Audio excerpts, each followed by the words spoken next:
Alright, guys and girls, this is Jerningham here. 1,500 lorries are stuck in Kent as the UK talks to France. Is it food shortages? Is it going to be shortages their side? Let's watch the video with the lorries stuck. Talks are continuing to try to end the French ban on people coming from the UK following the weekend's announcement about the spread of a new coronavirus variant. The French government says it will announce measures today that will allow transport links with Britain to resume and trade to flow across the Channel again. Boris Johnson and President Macron spoke yesterday following France's decision to close its border after growing concern about the new variant. Lorry drivers in Kent had to spend a second night sleeping in their vehicles, waiting for the border with France to reopen. Yesterday, the Prime Minister said there were 1,500 lorries waiting in Kent to cross back to the continent, but the Home Secretary has confirmed this figure is actually over that. Operation Brock, which was initially developed to ease post-Brexit congestion, has now been implemented. The EU has coordinated its response, member states pressing for UK arrivals to be tested for the virus before entering their countries. Retailers say there's plenty of food in the supply chain and supermarkets for Christmas. However, they warn that unless the French border is reopened today, there will be disruption to supplies of fresh produce by the end of the week. The UK's chief scientific advisor is warning this new variant is now everywhere and that more areas may need to enter Tier 4. Sir Patrick Vallance says lockdown measures need to be increased in some places in due course, he said, not reduced. And Northern Ireland's executive has voted against introducing a travel ban from England, Scotland and Wales. We do have some pictures for you. Look at that. You can see the long lorry queues from this morning. They're stacked up for mile upon mile on the M20 towards Dover. So let's bring you right up to date with what is happening right there. We can take you to our correspondent, Simon Jones. Simon, how is it there at the moment? Well, the lorries may well be stacked up on the M20, but they're also parked up here in the centre of the town. Look just behind me, this is a slip road. There are lorries all the way down there. This is one of the main lanes leading to the port of Dover, and the lorries have parked up there too.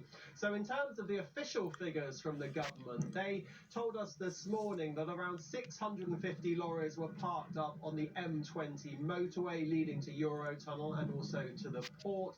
And then they said another 873 were parked up at a big airfield, a now defunct airfield in Manston in Kent. But the reality is those are the ones who are in the official parking spaces. But here, if you drive around Dover, people have parked up anywhere they can, any spot they can find right along the seafront. That is full of vans and lorries. The car parks are full of vans too. So the official figure, difficult to put an estimate on it, but certainly lots and lots of people are caught up in this disruption. And Simon, what is the expectation there of a decision between the EU particularly and Boris Johnson? We know those talks are taking place at the moment.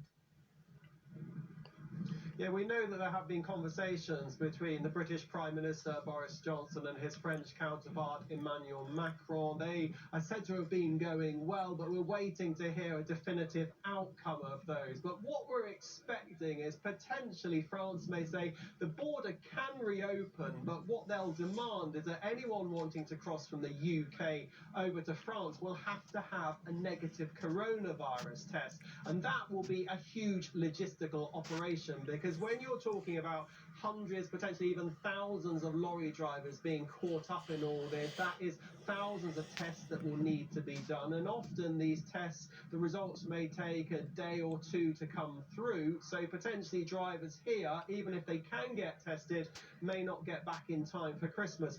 And if you're parked up on the road like this, lorry drivers are saying to us, well, where can you get a test? It's potentially the government here may introduce tests at the official Manston Airport site, where there are hundreds of drivers there. But for others, they're just asking, how is this going to happen? And how will they get this negative test? How will they get home? Simon, thanks for joining us from Dover. Well, our correspondent Gavin Lee is in Brussels for us with more on France's decision to close the border. They're going to keep to this 48-hour period, which is ending at midnight tonight. So there's no chance that suddenly we're being briefed from the French side. There will be an early out, an early end to this blockage. They are saying, well, Clement Bourne, who's the Deputy Europe Minister, is saying that there will be an announcement today on how they stop these measures, how they start to reopen the border. One thing that they've said with certainty is that they will be asking for COVID tests, rapid COVID tests, and proof of negative testing before people leave. So that means for freight drivers, in effect. And is it possible to do it as quick as tomorrow? I think that's a big question at the moment, and I know that the British side is still talking to the French.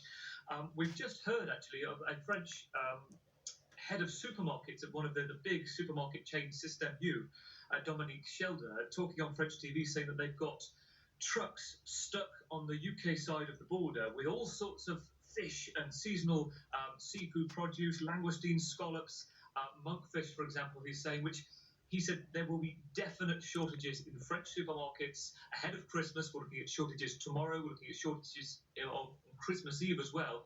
And he is saying desperately that the borders need to be reopened. So the point is, Ben, the pressure isn't just on the UK side at the moment. The French industry is putting pressure on its own government too. Let's join our political correspondent Ian Watson, who is in Westminster for us. Ian, what are you hearing about when we might get an announcement on what's happening at Dover? Well, we may get an announcement later today, just after lunchtime, but that doesn't mean that because there's a movement in talks, there's going to be any movement of freight.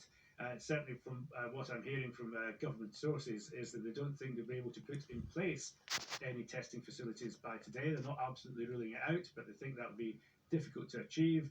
They need to get a plan to get hauliers tested, and that is likely to take till at least until tomorrow. Then the question that's been raised in the negotiations, I think that's been touched upon by Gavin and Simon as well, is what kind of tests are being required. Is it the rapid lateral flow tests, which might miss the new variant, or some cases of the new COVID variant, or is it going to be the more traditional tests where results can take between 24 and 48 hours? Now, that's been a matter of negotiation. We don't yet know what has been agreed, if indeed anything has, with the French government.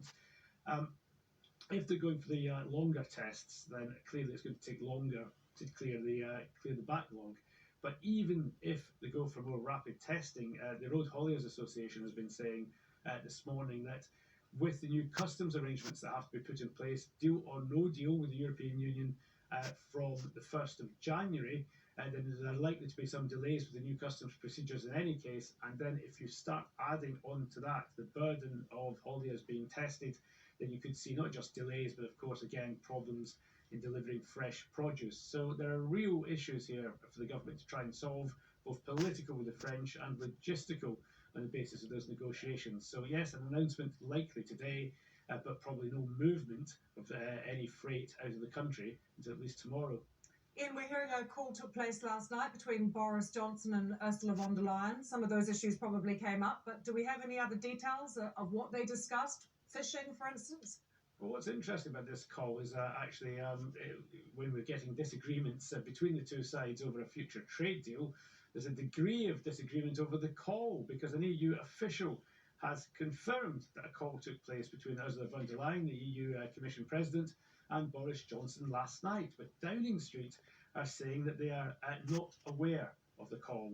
It's been described elsewhere as a secret call, but I think what is interesting is that if the two leaders are in discussions, then clearly they are striving to get a Brexit deal over the line before the deadline on December the 31st. I would be surprised if fishing wasn't being discussed. There have been reports from Brussels that the UK has tabled a new offer on fishing to try to break the deadlock. Some of the things which have been put into the public domain, for example, perhaps a 5-year transition period when new arrangements will be phased in. Again, Whitehall sources, government sources here, making it clear they do not recognise the specifics of that.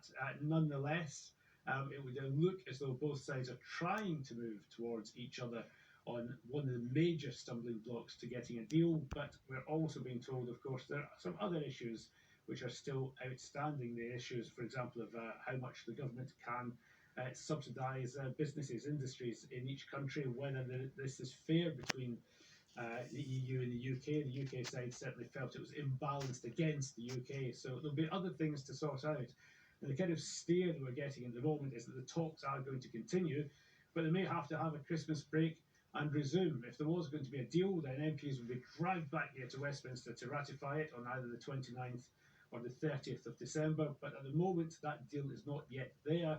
But I think it is interesting that we are getting discussions at a very high level at this crucial stage. Ian, thank you so much. Well, there we are then, with the lorries and stuff. 1,500 lorries stuck in Kent, UK, and talks in France.